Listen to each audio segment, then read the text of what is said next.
Hi, thank you for being here. My name is Crystal Olivarria, and I'm the founder and CEO of Career Conversationalist. And parents hire me to help their child transition successfully to the workforce. And today we're here to continue on with our mini series as far as finance your kids' college education with $27. And on today's episode, we're going to be talking about closely guarded secrets to qualifying for more financial aid. And as far as what this is when it comes to financial aid, there's usually one form that you fill out. It tends to be a universal form known as FAFSA. You fill out the information, and then based upon that information is pulled from that application, and then that's used to determine the financial awards that are given to each family. And as far as why is this important, is because it's a form that's going to determine how much financial aid your family gets. And I mean, it's not just loan or grants and scholarships. It could also be used for loans, parent loans, student loans, subsidized loans, unsubsidized loans, which pretty much means who's paying the interest on the loans while your kid is in school using the money.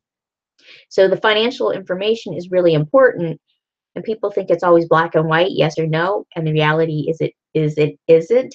That's why it's really important to understand the process, the questions that are being asked, and why they're being asked. When you understand this, it makes the margin of error a lot smaller so that you fill it out appropriately or properly and accurately. Because if you don't, if you make a human error, that could cost your family a lot of money. And so that's why it's important. So that's why today's main topic is understand the questions and how they are being used. And a really good example is, and they're not meant to be trick questions, it's just sometimes it could be a reading comprehension challenge. There's one question in common that asks about, the child's parents' highest level of education. And so for a lot of parents, the child may think, oh, they went to school, they may have, went to college, so therefore they have a bachelor's degree, or I know they were enrolled in a master's program, therefore they have a master's. And they might not realize that as a parent, you may not be considered to have that degree. Even though you went to college, it doesn't mean that you graduated and got that degree. And so a lot of times this information is used, especially for organizations they really want to award money to students who are first in their family to attend college and to go to college. And so to them, if they look at that question and it says, oh yeah, your child, the parent of the child went to college and got a bachelor's degree, they're going to think, okay, well, this isn't a good fit. When the reality is a parent may have enrolled in college, but may have not finished that college education and earned their degree. And so in reality, the highest level of education in which they have completed would be high school. And so it's really important to understand these fine little distinctions. And a lot of times what happens is people will read what's on the page and they just kind of go with it rather than really taking the time to read what was the question asking. Did it say the highest level of education? Did it say the highest level of completed education? That one word completed makes a huge difference. So again, reading comprehension isn't a strong point for a lot of people. I know it certainly wasn't for me because I was held back in second grade for not being able to read. So it doesn't mean that someone's dumb or not as smart. It's just sometimes we don't read as much as kids, and we don't develop that as a skill set, and then it carries on to adulthood. That's why it's also really important to fill out the information with your child rather than just having your child fill it out. And I have seen a lot of parents do that where they're like, oh, my kid wants to go to college, so I'll just let them handle it and take care of everything. And a lot of times your kid probably not quite as used to reading paperwork since they're not quite an adult yet as you are. So you have more experience in that area, in that arena. And so that's why it's good to make this a family activity and include your children. So if you're used to doing it, it's good to include your children so that your children get used to understanding the process of paperwork. So when they go forward in life, they have a better understanding of it. Because in school, yes, we're taught to read, but we're often not taught to read forms and the importance of the information and what it means. And reading comprehension and what you sign for paperwork is very important. So as far as today's quote, it's going to be that the single biggest problem in communication is the illusion that has taken place. This is by George Bernard Shaw. And I really like this because a lot of times in communication, we think about, oh, well, who's going to fill out the paperwork and when? And so I recently came across a family where the daughter's like, okay, great, I want to go to school. And the mom's like, okay, great, like, go fill out the paperwork. And the daughter was like, okay, like, mom's running out the door to go take care of errands. And the daughter's like, so how much money did we make last year? And this and that and the other. And mom's like, I don't know. Like, I'm running out the door. Now's not the time to ask. And the illusion was, the communication was between the mom and the daughter was, the mom was like, great, you want to go to school and you can fill out the paperwork and then perhaps I can look over it when I have some time. And the daughter was like, okay, well, I'm doing what you said. I'm being studious. I'm like looking over the paperwork, reading the questions, and I can't go forward without you. And so the illusion of communication was they both thought they were communicating to each other, and it created this big fiasco where they were both frustrated at each other.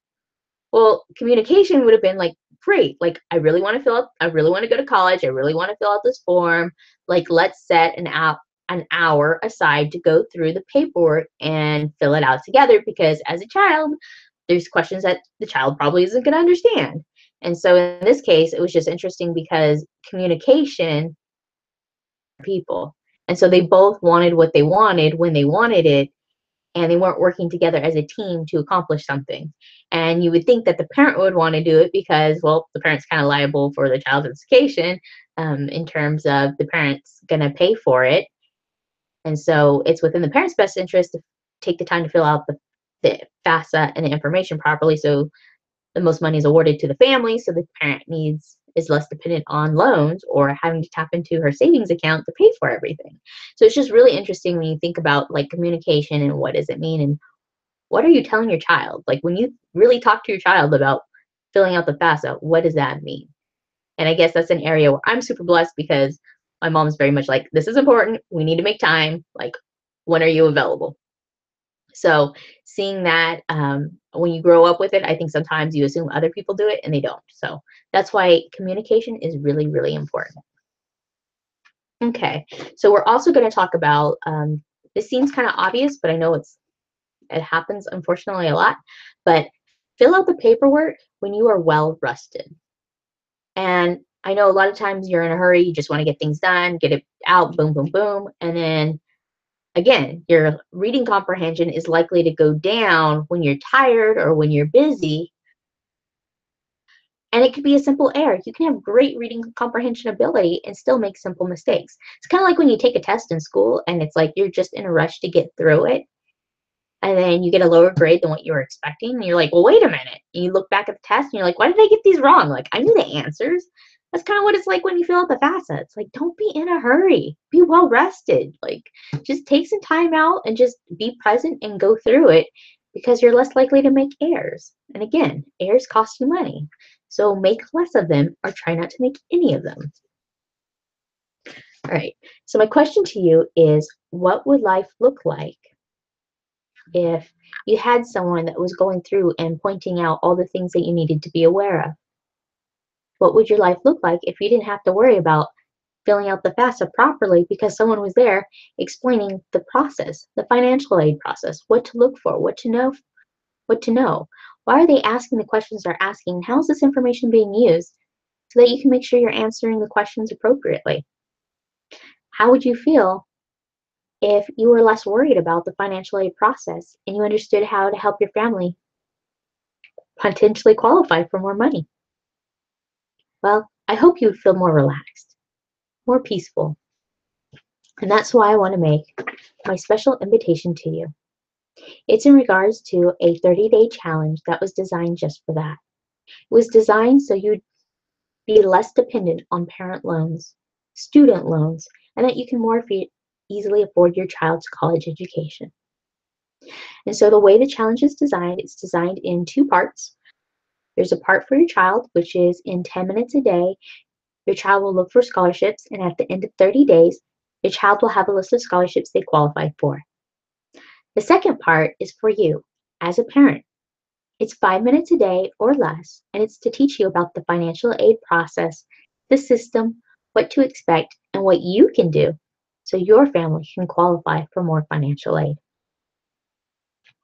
And in order to enroll in this challenge, I encourage you to enroll now by going to the Scholarship Challenge at thescholarshipchallenge.com. And right now, at the time of this recording, it is currently $27. And the reason being is I want you to go through the program, give me your feedback, and this way I can use that feedback to improve the course for families who will be going through it at a later date and will be paying the full price. So in order to encourage you to enroll now, I am going to offer a bonus that you can take advantage of. And the bonus is with two gentlemen, one by the name of Dan Everett from College Money Pro, and the other one is Daniel Hertzberg from Accelerated Educational Solutions. Both of these families have helped thousands of families, and it's really interesting what they do. They both focus on a different area. Dan helps families of all income levels. What I find particularly interesting is a lot of college-educated parents think, oh, well, I make too much money, there's nothing that can be done for me. And that's his area of expertise.